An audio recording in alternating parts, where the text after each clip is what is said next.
Pagpalang araw sa ating lahat mga totoo mga Inday, kaway-kaway! Yan, sa araw po na to, andito po ako sa Barangay Salvacion, Municipality of Pamplona, dito po sa Camarines Sur. At sobrang layo po pero pinuntahan ko dahil dito po ay meron ng setup ng circular pond, no? Trapal pond. At makikita nyo po dito sa likod namin, kasama ko po yung nagmamanage dito, napakabata po, 22 years old. Pero siya po nag-engage at saka siya po nagmamanage dito sa kanilang business. Si Arjo Villar, kaway-kaway tayo Arjo. Natin dyan para yung tuloy-tuloy ko yung ano.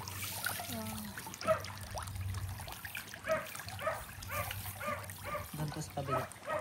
Ako nyo lang po. Yan. Yes. Ayun, part 2 na po na aming video. Dito pa rin ako sa Barangay Salvacion, Pamplona, Camarines Sur. Kasama ko pa rin si Anjo Villar at nagbi-video sa amin ngayon si mama niya, si Ma'am Marites. At nakakatuwa po dahil yung part 2 ng video, si Anjo, hindi siya nag-stop dun sa pagbibili ng mga fingerlings, no? Natuto siya sa pag-hatch. Opo. Ayun. So yun ang importante kasi dapat sustainable ka. Pag meron ka ganitong klaseng business, importante kasi tuloy-tuloy yung fingerlings na pumapasok sa'yo. Kasi pag bili ka ng bili, ang mangyayari, magagastosan ka, malaki yung pupuhunan na papasok sa ano. Kasi pag fingerlings pa lang, kung piso per inch, di ba? So kung 4 pesos na din agad yung kapital. Pero pag ikaw nagsarili nag-produce, Anjo, ibig sabihin, mas makakatipid ka. Opo, mas makakatipid. Paano? Ano yung sikreto? Bakit na napag-isipan mo yung ganun? Napag-isipan ko po kasi, gaya nga po ng per inch po yung kunwari, 1 inch piso. Oh. Pag 4 inch po, 4. Oh. Kaya sabi ko, kung mapapagastos ng ganito, dapat na lang siguro ako na yung may magturo sa akin na magpapisa. Sabay nung sila papa, kinausap ako, inasikaso na may magturo sa akin. Sabay, natuto naman ako. Ito po yung nakapagpapisa po ako ng siguro tansya ko nasa lampas 50k po. 50,000. Ilang yon? Dito tayo, dito sa kabila. Dito mo na mga fry na to. Opo. Ilang araw na yan dito? Siguro po. Bagong lipat ko lang po. Ano pa lang po yan. Hindi pa po nag-isang linggo. Pero doon po yung hatsira namin. Doon sa kabila. Yun yung may babuyan. Opo, yung dating babuyan. Yun yung may babuyan pala. Yan. So yan. Yun yung babuyan, tinransfer nila dito. Yan. Ayan. So dito na siya ngayon. Opo, dito na sa earth pond. Earth pond na. So 50k. Ilang piraso yung yung breeder na nilagay mo? Yung ginamit ko po? Nasa 10 po. 10? Malalaki po kasi. So first time mo kasi, no? Opo, sa tingin mo sa first time mo, naging may buhay na ba? Opo, marami ng buhay. Ay, ayun nga. Hindi sila masyado makita, no? Opo. Green kasi yung tubig. Green. Bakit green yung tubig? Yun din ba sa probiotics? Opo. Ano yung orobiotics? Ganun. Ano ginamit mo? Nitrifying o aqua maintenance? Yung para po sa tubig, yung nitrifying. Opo. Ayun. So yung mga totoo mga iday, nitrifying yung ginagamit dito sa earthen pond, no? So working yung probiotics sa earthen pond, no? Mas maganda pag kasi ganito, naging greenish agad siya, no? So mas maraming pagkain yung may mga lumot-lumot, no? So yun ang sikreto dito. So dito po kasi sa ditong side na to, 4 na butas, 5 meter diameter. Same lang po. Same lang sa kabila. Ang laman nito nasa 30,000. So pag binili mo yun kung 4 inches, laki-laki din ano. Kasi kung 30,000 nasa 120,000 din. Kung 4 pesos ang bili mo. So, medyo mahal nga sa pa lang sa fingerlings pa lang 120,000 agad sa ganito kalawak. Samantala po pag marunong ka po magpapisa, yung 120,000 yun, baka sa'yo bumili yun. Ayun. Yan ang iniisip ko po.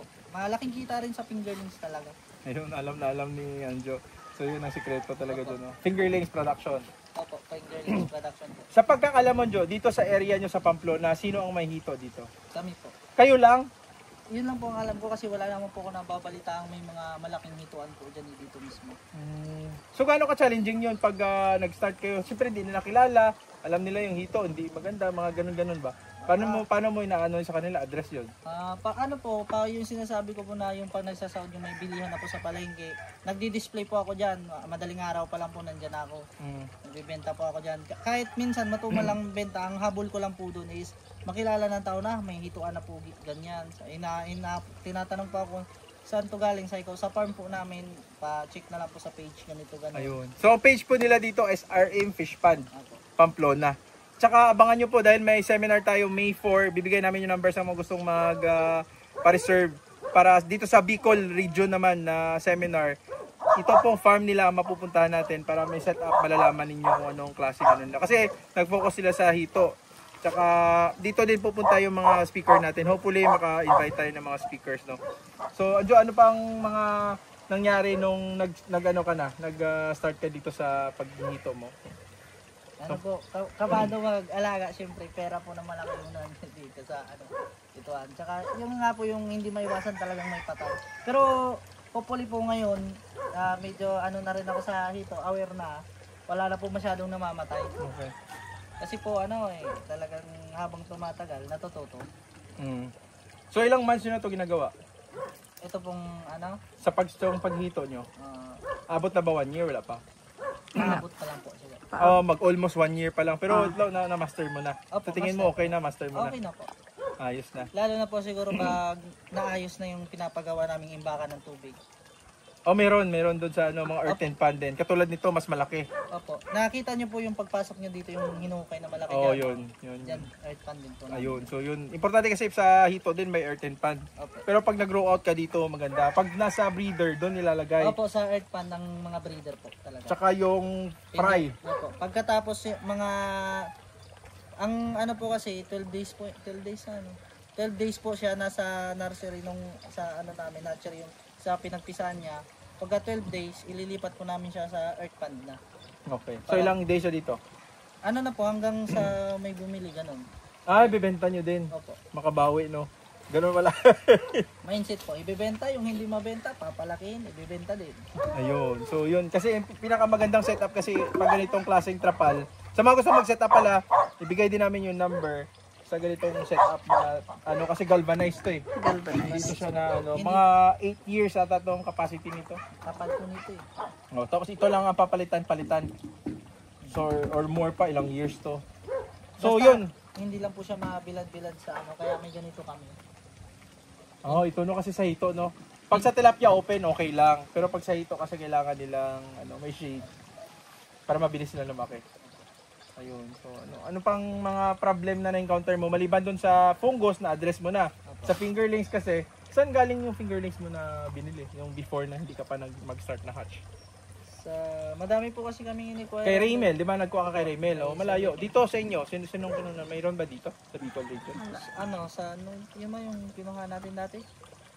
Malayo-layo. Isang beses sa Magaraw. Isang Tapos, beses po sa Magaraw. Okay naman yung fingerlings mo. ngayon, na Kay sa Kuya, na po kami kumukuha. Richard Kay Kuya Richard. Lina. So yun. sa taga Laguna ba yun? Malayo-layo din pala ang pinagkukunan nyo. Pinideliver nila dito. Opo. Ayun. So at least ngayon dito kayo na mag-hatch. Opo. Yun siya din yung nagturo sa akin mag-catch. Ayun. So yun ang importante po na may magturo sa inyo. Pwede po yun, pag naka-interested kayo, ibigay namin yung number ni Sir Richard sa susunod. Ayos. Kasi importante yun pag nag-hatch. Opo. So ano pang mga problem na na-encounter mo dito? Maliban sa fungus, na-address mo na sa salt treatment mo. Ano pa? May mga problem ba sa aeration? Wala po. Wala ako na kasi maganda naman po yung pagka-setup namin. Yung aeration kasi sa hito, walang problema. Pero pag sa tilapia, sabi niya kay na first time nila namatay lahat nung na-brown out. Opo.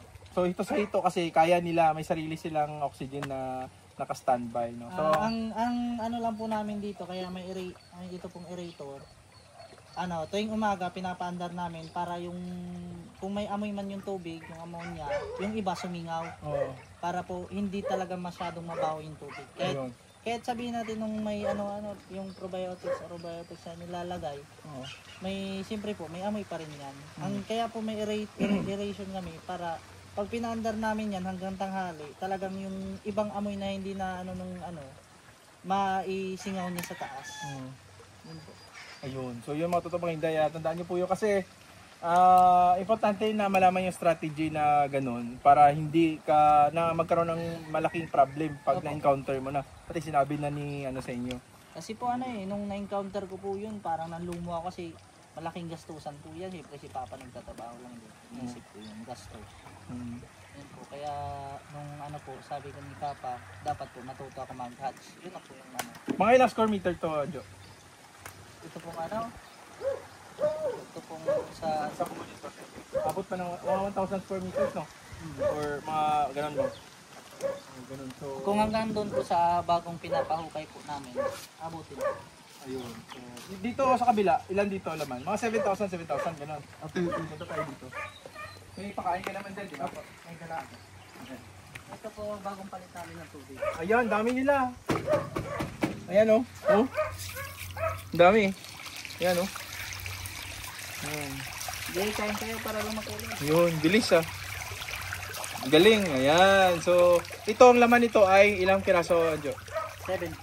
7,000 to lahat? 7 po yan. May nabawas lang po kasi yung pag ano, yung minsan. Di ba ito yung nabawasan na binili? Saka may bumili na rin po sa amin kasi dito. Oo. Kaya nabawasan na po siya. Kaso nagbebenta na lang kayo, parang ginawang yung holding pan. Opo. Para Ibibinta ano po lang namin ito. siya, conditioning pan. Papakondition din namin to. Ay bibenta. 3 to 4 inches nito, di ba? Mm-mm. So, magkano benta nyo? Dito po ang binta namin na 4.50. 4.50. 4.50. Oh, siyempre para may kita din. Ah. Ayun. Pwede pang 5 pesos kasi para siyempre yung transportation, yung Opo. sa oxygen. Ito po, hindi pa na yung tubig. Kasi po, inup natin yung tubig maingay. Oo nga, no. Hindi pa na napuno, ano. Opo, hindi pa napuno. Ayan, oh. Ay, wala. Hindi kasi ano sila eh. Andun sila sa dulo. Andun po sa dulo. Andun sila sa dulo, yun. Kabilang side. Yan. Parang itim na itim eh. Ayan, makikita man nila yan. So itong dating pinagtayuan nyo, talaga ano to sa Tama yun. sa ano to palayan. Opo, pala yan. Palayan. Doon sa kabila malakas doon. Sa palayan. So punta tayo sa kabila ulit, dun sa kabila para makita nyo na may laman talaga. Naman po yan lahat. Pati nga po ito. May laman din dito. Malalaki dyan. Yung kuryente po namin yung iba. Ito. May dami. Ito mahigit 7,000 ito. May dito 7,000. Ano dami. Pinapabawasan nga ito ni Sir Rex. Ayun po Richard. Pagbawasan na ito, wala ba? Pinawasan daw. Ayan oh. Dami oh. Taas mo na. Ayan. Ganun. Yan, para makita nila. Dami. So yung mga totoong mga Inday, grabe yung ano nila dito din sa hito sila. Most likely kasi tayo ngayon nasa tilapia. Pero at least ngayon bumalik-balik na tayo sa hito. Yun yung pinaka-importante na may naghihito din sa Trapalpan. No? Hindi puro lahat tilapia. Kasi pag tilapia tayo mamaya, mura na naman yung tilapia dito na magtawanan tayo. Balik tayo sa hito kasi 180 yung bintahan nila Sir Anjo sa Pamplona kasi sila nag-introduce talaga dito na siguro may nag-introduce na dati pero hindi lang gano'n na ano talaga no. Hopefully no sa mga taga Camsur, Camarines Sur, malapit sa Pamplona, sa mga gustong magbili ng hito, puntahan nyo dito RM Fish Pond Pamplona. Nasa search po siya sa Google. No, hopefully ngayong May 4 magkakaroon tayo ng seminar. Sa mga interested, limited lang po yung slot na kukunin natin para hindi masyadong crowded. Sa mga gusto matuto nito, bigay namin yung number para magkita-kita tayo dito sa May 4. May 2 or 3 dito na kami. So kita-kits tayo dito mga Inday. So ano bang pwede mong i-share sa kanila? Sa diskarte sa hito na kailangan nilang bantayan at tandaan para maging successful na nadaanan mo na hindi mo na gustong daanan nila. Una sa lahat, tignan nyo muna yung fingerlings nyo. Kung malusog hindi pag-deliver, yung nagdi-deliver pag binilan nyo. Tsaka lagi pag bagong deliver, huwag nyo agad pakainin. Pagpahingahin nyo muna para hindi maano. Ayun. So na-stop season. So kailangan talaga ang fingerlings sa pagkukunan maganda yung hatchery. Yun. Kailangan doon pa lang kasi ang big factor na magiging successful yung mo pag-alaga ng hito eh. So yung mga totoo mga Inday, maraming salamat sa inyo sa pagsama sa akin. No, medyo sobrang malayo talaga yung biyahe pero nakapunta ako dito. Naka-inspired kasi ako kasi dito kami naka-focus ngayon eh sa pagkaroon ng food sustainability, may food security tayo kahit sa bahay mo lang, sa likod lang ng bahay. Meron kang pwedeng i-harvest at pwedeng ibenta no. Pagka nagkaroon ng mga ganong sistema na hindi natin malalaman na pandemic, lockdown na naman ulit, at least meron tayong alaga. Meron tayong pwedeng makain at sustainable. Pang-ulam. Yes. So yun po mga totoong mga Inday. Sa mga interested po, magbigay kami ng number, contact nyo na lang po at kita-kits po tayo sa May 4. Ngayon, magkakaroon kami ng seminar sa April 26-27 sa Sual, no? So kita-kits din tayo doon, paunahan na lang po sa slot. So, ayun, maraming salamat po sa inyo, maraming salamat din sa Villar family dito sa Barangay Salvacion sa Pamplona, si Ma'am Marites at ang asawa niya, si Anjo. Thank you so much, no? At tuloy-tuloy na po tayo sa pag-iikot para mapag-share natin yung mga ganitong klaseng technology para magkaroon din yung ibang idea at magkaroon ng interest at pwede nilang pasukin, no? Para hindi na lahat naman na may mga iba't ibang diskarte tayo na pwedeng i-apply sa ating buhay, no? Diskarte lang talaga. Diskarte lang. So, yan. Maraming salamat sa inyo mga totoong Inday mula yan dito sa Barangay Salvacion, Barangay Pamplona, Camarines Sur. Ang layo na talaga ba? Kasama natin Sir Anjo Villar, no? Don't forget to subscribe ang channel po namin Pinoy Palaboy. Click na notification bell para updated kayo sa mga bagong tips and techniques sa pagpa-farm. At natutuwa po ako at nalulugod dahil kahit malayo, nakapadpad pa rin ako dito, nakapunta pa rin dito. Shout out kay Raymel, kay Eric, kay Park Dan at andun pa sa South Cotabato. Hopefully pagbalik ko dito kasama na din sila. So maraming salamat po sa inyo. Don't forget, no? Subscribe and tandaan nyo po, Luzon, Visayas at Mindanao, iba't ibang diskarte, iba't ibang farming techniques, at iba't ibang farmer hero ang mafe-feature namin ngayong episode po. Sobrang bata, 22 years old, pero siya na nagmamanage sa business nila, tinulungan niya yung parents niya para tuloy-tuloy at sustainable yung income nila. So, pwede niyo pong kopyahin si Anjo at maging maging sikap lang at sipag at tiyaga para Tiyaga lang. yan. So, yun ang importante. Maraming salamat sa inyo matutubo din. Happy farming, kaway-kaway!